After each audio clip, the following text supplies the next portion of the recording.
episode of Interpreting India.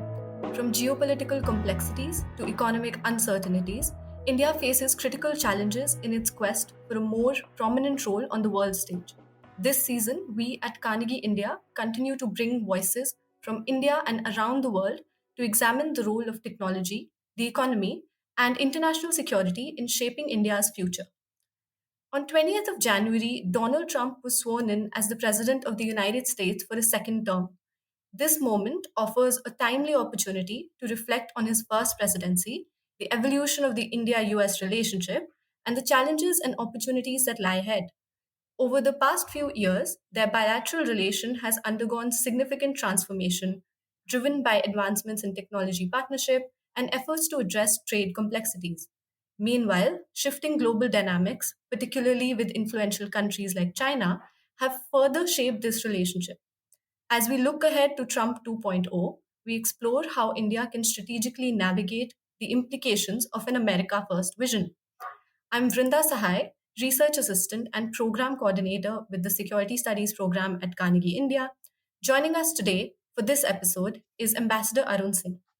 Ambassador Singh is a non resident senior fellow at Carnegie India. He has extensive experience across the globe, including as India's ambassador to the United States, Israel, and France. Throughout his distinguished career in the Indian Foreign Service, spanning 37 years, he has served during pivotal periods in key global capitals and was instrumental in shaping India's policies, notably the continued progress in the US India relationship. Sir, welcome to Interpreting India. Yes. Thanks, Vrinda. Happy to be with you.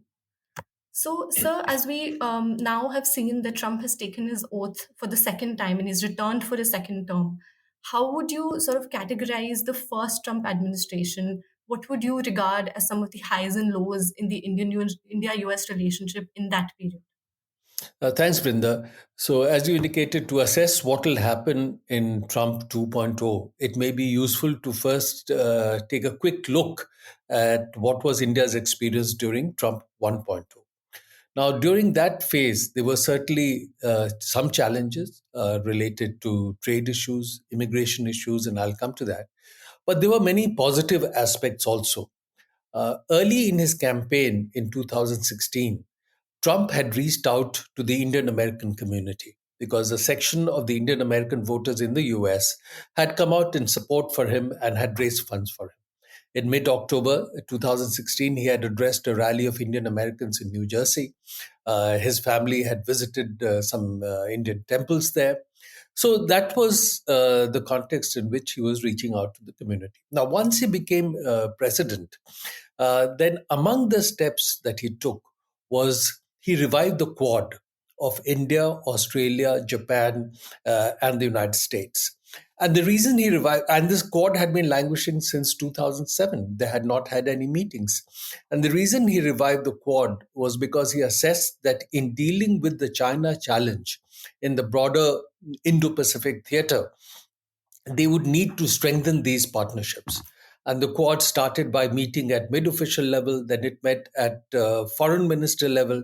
And they came out with strategies to first strengthen cooperation among themselves and then also to take steps that would benefit other countries in the region, particularly in ASEAN, so that they would see options for themselves other than just a dependence on China. So that was one. Second, again, to signal that he saw India as a very valuable partner in the context of the US response to the growing challenge in the Pacific theater, he brought in the term the Indo-Pacific. Otherwise, it was very often referred to the Indian Ocean, the Pacific, and the Hawaii-based Pacific Command of the United States was renamed the Indo-Pacific Command.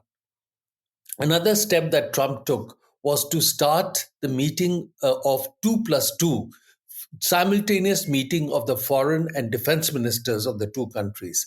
Now, this is something that both India and the US do with very few countries, and signaling that they are looking at a convergence of their foreign policies, defense policies, and working together in those sectors.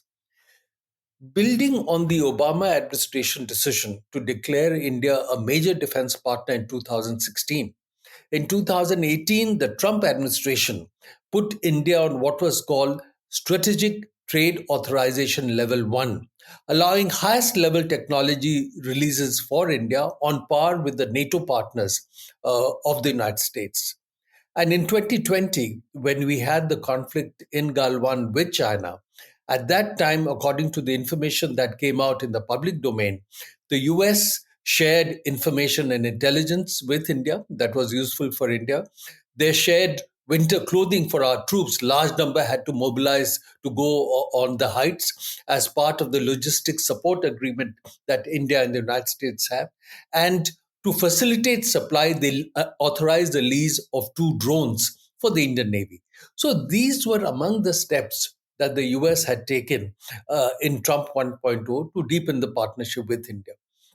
Now, in terms of challenges, although India felt that it did not really have a huge trade surplus with the United States, under Trump, the US assessed that the US trade deficit with India was among the top 10 trade deficits that the US had with other countries. Now, trade deficit with India was only about $30 billion, and the trade deficit with China was then more than $350 billion. Despite that, he took steps to impose higher tariffs on steel and aluminum imports from India. He criticized India repeatedly for having very high tariffs and removed the GSP benefits for about $6 billion of Indian supplies, under which these supplies went duty free into the US market. And that was unfortunate because most of these products, textiles, leather garments, were from labor intensive industries where low income workers were working. But then his whole approach was that I must be firm. US wants more market access, lower tariffs. So those were among the some of the negative steps. In Trump 1.0, the other thing it was recognized, and like in other US administrations, that US essentially takes decisions based on its own interest, and all countries do that. And when it sees its interest shifting, the policies shift. Now, for example, on Pakistan, in the beginning in 2017, 2018, he came out with a very hard line that Pakistan was, deceiving the US in Afghanistan, taking a lot of money from the US, and yet supporting elements like the Taliban that were killing US troops in Afghanistan. And he demanded that all aid to Pakistan be stopped. Now, that was done for a while. And then he decided in 2019 that he wanted to do an agreement with the Taliban so that he could pull out US troops from Afghanistan, which was his campaign pledge and which he felt would help him politically in the United States. Now, when he decided on that agreement with the Taliban, he felt that it was Pakistan that would help him get an agreement with the Taliban. So then he tried to reach out to Pakistan, invited the Pakistan Prime Minister Imran Khan to the White House in 2019. And there, in response to a question, he said that he was ready to mediate on Kashmir. Now, that's a red line for India. And not only that, he went on to say that the Indian Prime Minister had asked him to mediate on Kashmir, which was completely untrue. So you can see that here was a person not necessarily guided by facts in the kind of public positioning and articulation that he is doing, just looking at his immediate benefit. Similarly, on China, his national security strategy, national defense strategy in the beginning in 2017, 2018 came out with a clear position that China was an adversary. Its predatory economic policies were hollowing out American manufacturing. And despite that, in January 2020, he went ahead and did a phase one limited trade agreement with China, where China made pledges to buy more from the US Midwest states, which Trump needed politically, whereas everybody knew that China was not going to do those purchases. But just for political signaling, he went ahead and did that agreement. So we have to be prepared for the fact that based on the experience in Trump 1.0, which was broadly positive for India despite some challenges, in Trump 2.0, the approach will be a reinforced assessment of what works politically for President Trump, what works politically for the kind of legacy that he wants to leave behind, the legacy of America first, Trump being a transformational president. So these are some of the elements that will guide his decisions.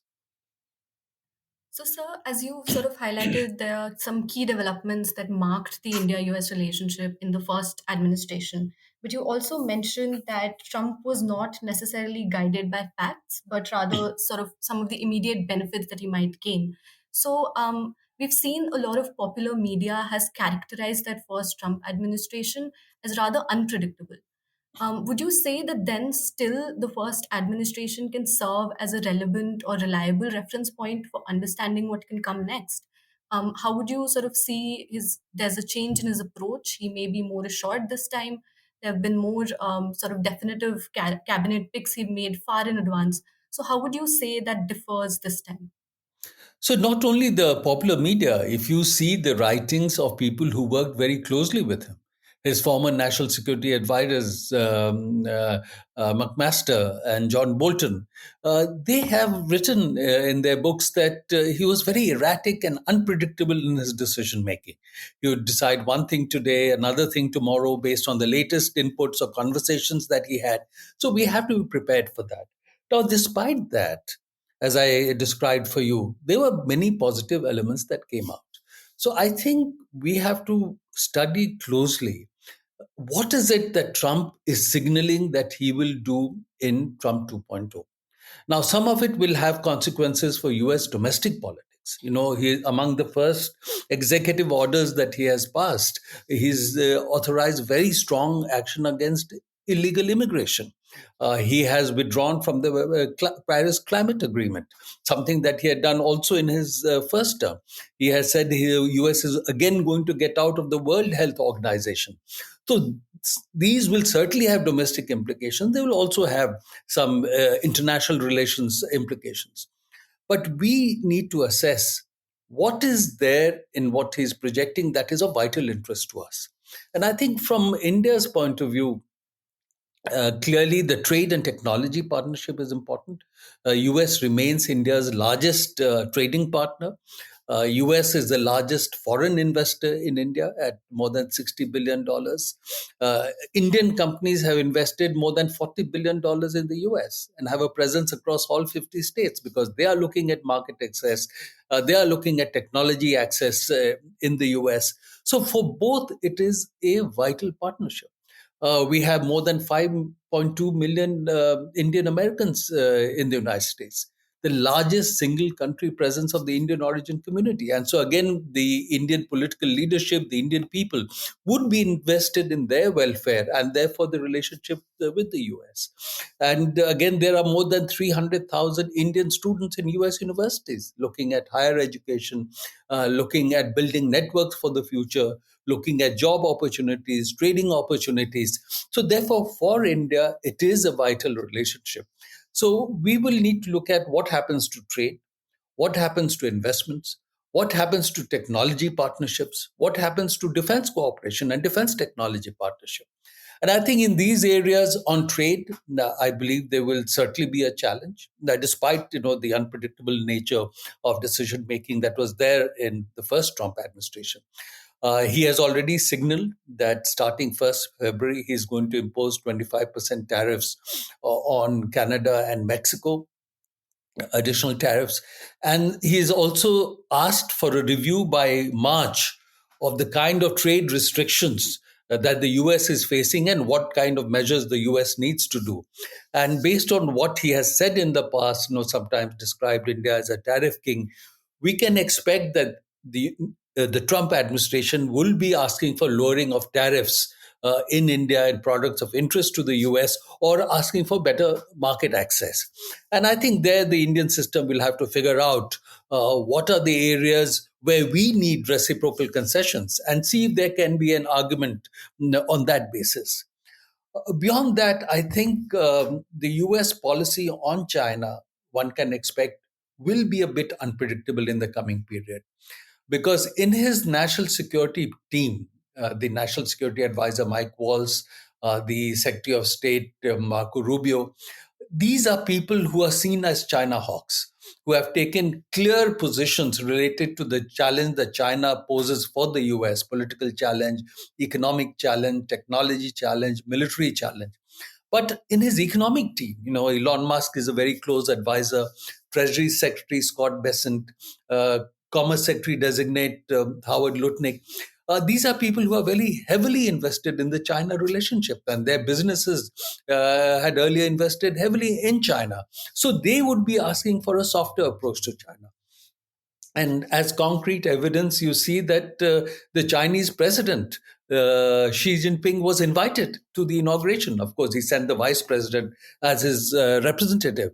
And not only that, although the Biden administration and US Congress had banned the operations of TikTok, which came into effect on 19th of January, and the US Supreme Court upheld that ban. Trump has just passed an order saying that 75 days should be given to TikTok to see if they can resolve their continued presence in the United States. So although earlier the Biden administration described TikTok as a national security challenge, Trump is doing an outreach, again keeping the China relationship in mind. So the expectation is that there will be huge debates, big fights between his national security and economic team related to the China policy. And one can't rule out that sometimes decisions will be taken which will be contradictory to each other. And therefore, an element of unpredictability will come in. But despite that, although there may be an argument in the Trump administration to have a measured competition with China and not get into outright adversarial political positioning, I think the element of competition will remain because the US still wants to maintain its preeminent position globally. And if Trump is saying that he wants to make America first, America will be glorious again, America will be strong again, then they have to deal with the technology competition from China. So that will be sort of a given position, the bottom line. And so I think, given that, although there would be some waxing and waning related to the articulation on China, the element of competition with China will remain. So I think going ahead, one can expect that there will be certain continuing strands in US policymaking under Trump, but decisions at times will veer in one direction or the other along a broad trend line. Right, sir. So that sort of nicely sets me into this next thread that I want to follow on this relationship. That is the China factor. So, as you said, there's willingness to have sort of a softer approach. However, this element of competition is going to remain with the US, with China. Recently, we just saw this past week, Trump had a phone call with President Xi as well, and they discussed sort of principles of mutual respect, peaceful coexistence, a win-win cooperation sort of line that they want to follow going forward. However, this recent thaw in India-China relationships, there's been more engagement now. How would you say that Trump now views the India-China relationship, and does that factor into his assessment of his relationship with China? No, I don't think the India-China relationship itself factor into the U.S. assessment related to China, because they see their competition with China. One, of course, in the element of the broader Indo-Pacific, but also global competition, because the Chinese GDP is two-thirds of the U.S. GDP. It is the second largest economy in the world. And although the Chinese GDP is 17% of the global GDP, 32% of global manufacturing today is concentrated in China. And as a result of manufacturing being concentrated in China, it moved away from the United States. And it was because of that that the middle 40 to 50% of the US population saw its wages stagnate, death rates went up, drug addiction went up, longevity came down.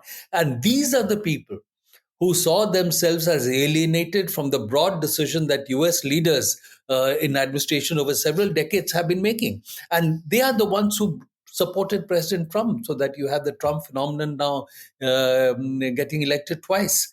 So he needs to take on that competition, and therefore he sees it in that framework. Now, of course, as he's dealing with the competition from China, uh, the his partnership with other countries, which would enable him to deal with that competition more effectively, would certainly be something that he'd be looking at. And that was one of the reasons that they had revived the Quad in Trump 1.2. And then again, if you see, at his inauguration on January 20, the foreign ministers of the Quad countries were invited. Foreign ministers of India, Japan, and Australia. And I think that was a signal that Trump 2.0 is going to see the Quad as an important partner. More than that, the US in Trump 1.2 and then in the subsequent Biden administration recognized and clearly articulated that their main economic, technological, and military competitor is China. And that China is the only country with both the intent and capability to try and replace the US in the international system. Now, US leadership and US businesses also recognize that if they have to deal with the technology competition from China, they need a partnership with a country like India, which has 1.4 billion people. And India, again, has very strong tech human skilled capital. And there are several indicators of that. For example, today in India, there are 1,700 what are described as global capability centers. They are servicing not the India operations, but the global operations of multinational companies. And many of them are doing cutting edge R&D and technology development work. One of the leading US companies in semiconductors has said that the latest semiconductor design came out of their work in India. 20% of the global talent in semiconductor design is based in India. So these are the reasons I believe that the partnership with India will be useful for the US if it is to maintain its global lead in innovation, including in digital technology. So that's what value. Second, they also believe that even if India is not overtly anti China, a strong India in its own right will be a natural constraint on some of China's unilateral and assertive positions. And so that's another reason why they have been supportive of India. And then, even as they focus maybe a little more in the broader Pacific region, they believe that India, a strong India, economically, technologically, militarily, will be a net security provider in the Indian Ocean region, which would not be adversarial to US interests. So, given all that, I think what have been some of the new movements in India China relationship, I don't think will give any particular concern to the Trump administration. Because I think as India recognizes that the element of competition in the US China relationship will remain, I think the US and other countries recognize that the challenges in the India China relationship, including related to the border and also the broader competition in the framework of Asia, will remain. And so, of course, around competition, people certainly try to also have working relationships. So, sir, speaking specifically to the technology front, the India-US technology partnership sort of became a very vital pillar in this relationship. And as you've mentioned, there have been certain critical developments as well. Specifically, the initiatives on critical and emerging technologies in 2023 that was launched. How would you say this is set to evolve with the second Trump administration? Where can we see the iCET going? Where are the critical sort of areas in the technology partnership that would be a priority for Trump and definitely for Prime Minister Modi as well?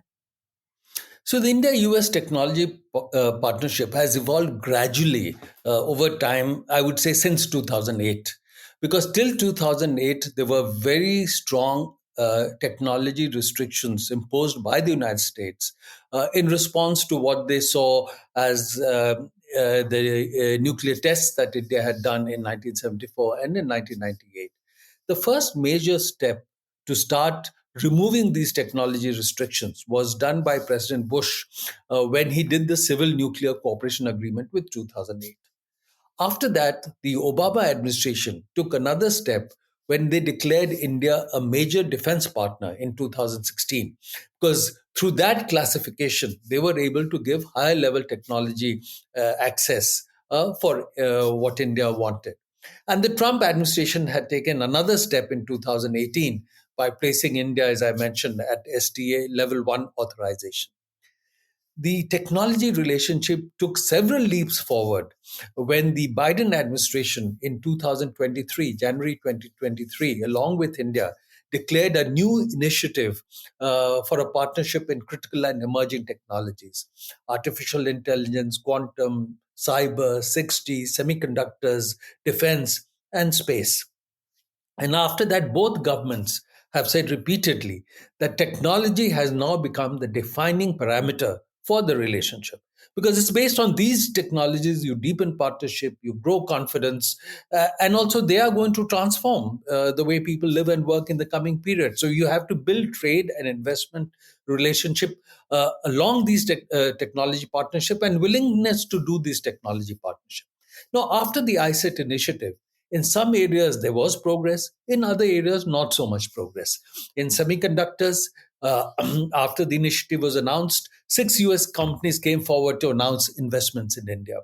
In defense, the two countries started something called INDUS-X, India-U.S. Defense Acceleration Ecosystem, bringing together startups in defense technologies from both the U.S. and India to try and work together.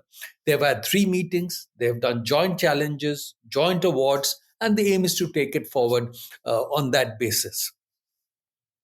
Right. So as you Similarly, in space, there has been good progress. The NASA ISRO joint synthetic aperture radar satellite, very powerful satellite, more than $1 billion worth satellite, which will do two rounds of the Earth in every 12 days. That is likely to be launched soon. India and the US have said that they're going to launch a joint mission to the International Space Station. US is involved in the training of an Indian astronaut. Uh, there's an attempt to bring Indian and US companies in the private sector in space together to do more work with each other. And the US Space Force has placed orders on two Indian startups related to defense related technologies. And that reflects a level of confidence. So, in some areas, there has been progress. In other areas, perhaps not so much. In artificial intelligence, for example, there have been deep conversation, but the US, in the last days of the Biden administration, came out with new regulations on artificial intelligence, where India did not find a place in the list of 18 countries that the US has said will have unrestricted access to AI technology from the US. For a country like India, more conversations are needed to see about the kind of access they can have. So that is a challenge that needs to be addressed. So I think from the perspective of the Trump administration, first, they will want to make an assessment about how vital is the technology partnership with India in terms of how the US sees as a need to strengthen itself, particularly in terms of the technology competition with China. The second is that the US companies who are invested in these areas again have to assess how important is their India operation and India partnership for their own success. And the very fact that many of them have global capability centers in India speaks to the fact that they see the India presence as important. So I think these conversations will need to be had. So long as they believe that the India technology partnership is useful for them, this will go ahead. And I think no country can develop all technology on its own. There are competitive advantages, and not just after I said, even before. When I served in the US earlier, I heard US companies, CEOs of US companies telling me repeatedly that they valued the R&D and development work that the units were doing in India. Very often technologies emerged from India which could not have come out of their US operations because the resource constraints in India are different, market assessments are different, and therefore there's a different way to approach what should be the final outcome of a research and technology development effort. So different kind of products come out. Right, sir. As you said, this is, of course, a relationship or an area that gradually develops. And of course, there have been major developments in some of the parts of this relationship. However, there still remains to be seen where we can take the entire technology partnership. If I were to just segue back to, say, Trump's inauguration ceremony, so how would you evaluate EM Jaishankar's presence at the ceremony? So I think this time, unusually, the Trump administration has invited foreign leaders for the inauguration ceremony. And if you saw the kind of leaders who were there, so of course, he had invited President Xi from China, who, for his own reasons, which is understandable because he would not want his presence to sanctify everything that Trump said there. So he sent a representative, the vice president. Then there were some leaders of European countries and from Argentina, from Latin America, Argentina, who were broadly part of the Western hemisphere, who were seen as politically aligned with Trump's political approach in terms of domestic politics. Now, beyond that, of course, as I mentioned earlier, the foreign ministers of the Quad countries were invited. And I think that one should see as a signal from the incoming Trump administration that they continue to value the Quad partnership. So I think that gives India a framework to work on as we try to sustain the India-U.S. relationship and deepen it further, because at one level the bilateral relationship is very, very useful and it is strong, given what I described for you earlier in terms of the trade and investment partnership. But the Quad framework allows us to do more together. And again, I found in the past, because India was part of the Quad, even Australia and Japan were willing to do more to deepen their partnership with India. Then in the US Congress, for example, when India's position on Russia or Russia Ukraine conflict was not fully the same as the US position, there were proposals in US Congress. The CATSA sanctions, the US law of countering American adversaries through Sanctions Act, CATSA sanctions should not be imposed in India because India is a member of Quad. There were other proposals that India should be given higher level technology access because India is a member of the Quad. So the Quad partnership is certainly useful for India. And then because of the Quad partnership, a much wider segment of the US administration will deal with the India relationship rather than just those who are dealing with the bilateral relationship. So I think because of the Quad partnership, there will be many other avenues to consolidate the US relationship and work on greater willingness on the part of US to do higher levels of technology partnership with India. So in that framework, I think the presence of our foreign minister Jaishankar at the inauguration was certainly very useful. Right, sir. So as we discussed earlier that there were certain points of contentions the previous time, and there still are sort of areas that we need to develop on. In that context, so for example, if we speak about trade, as you mentioned earlier, there was a sort of tariff tit for tat that happened between India and the US. There's been sort of contemplation around where immigration will be. Trump's new immigration policy sort of leaves an open end to how it will affect India, particularly with the H-1B visas. So, if we were to sort of analyze, how do you think India, and especially that Trump and Prime Minister Modi have an existing relationship, how can we navigate these sort of challenges coming up in the next 4 years? So, as you mentioned, Vrinda, immigration will certainly be a challenge that we'll have to deal with. According to According to reports that have come out in the public domain, there has been a certain amount of illegal immigration from India taking place. One of the reports suggested, for example, that 20% of illegal immigrants apprehended last year coming across from the Canadian border into the US were seen as people from India. Another report suggested that there are more than 18,000 people believed to be from India who are in detention, who came across illegally.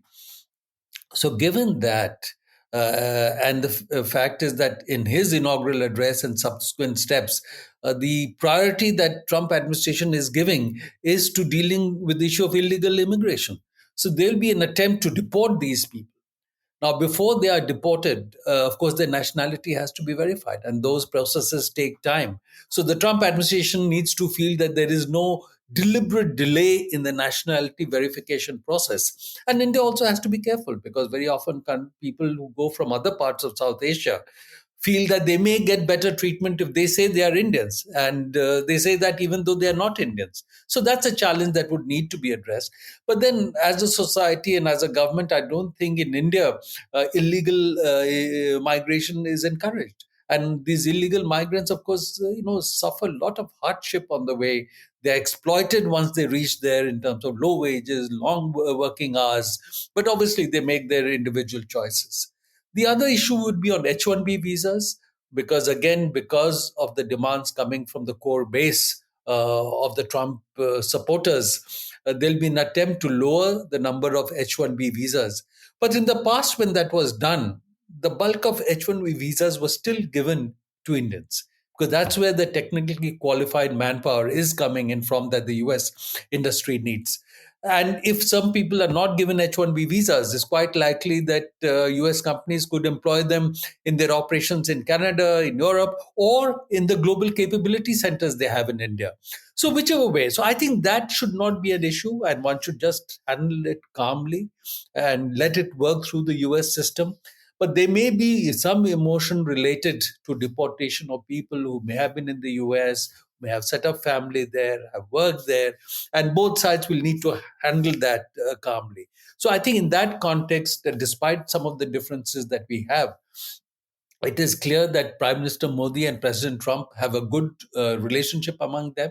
President Trump had gone to the Howdy Modi event in Texas in 2019, where more than 50,000 Indian Americans had turned up to welcome Prime Minister Modi. And President Trump had been welcomed in a huge event in Ahmedabad in 2020 when he had visited, and there were more than 100,000 people there. So they have a good relationship. And I think whenever there are challenges, they will certainly be able to talk to each other to find how they could handle the challenge calmly in a way that works to the mutual benefit of both.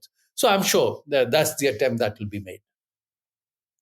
Right, sir. So I think, as you mentioned, some of the critical things in the beginning of our conversation, you mentioned that Trump's political signaling is something really crucial, and we are able to sort of assess that this is the signal, and we do have a message, right? But as we've discussed, this India-U.S. partnership is quite comprehensive. It's quite layered, to say. The technology partnership specifically is a sort of a key development that's taken years to piece together, and of course, there's more to come. And there's going to be gradual sort of development in that area as well. There is alignment between the two countries on particularly areas such as the Quad relationship, navigating the Indo-Pacific region, and so on. Of course, as we discussed, there are certain challenges as well, and so to say, we'll have to sort of see how that pans out over the next 4 years. But, sir, I would like to thank you very much for joining us today for this very crucial conversation, and these key sort of takeaways for the past administration and the new one are very useful for us. Thank you, sir. Thank you, Vrinda. Enjoyed the conversation.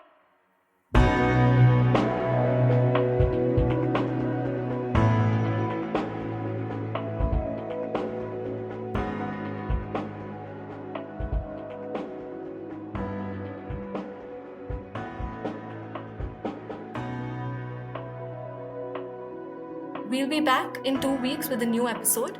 To make sure you don't miss it, be sure to subscribe on Apple Podcasts, Spotify, YouTube Music, Stitcher, or wherever you get your podcast from. To learn more about our research and team, you can visit us at carnegieindia.org. You can also find us on social media on Twitter, Facebook, and Instagram. Thank you for listening. See you next time.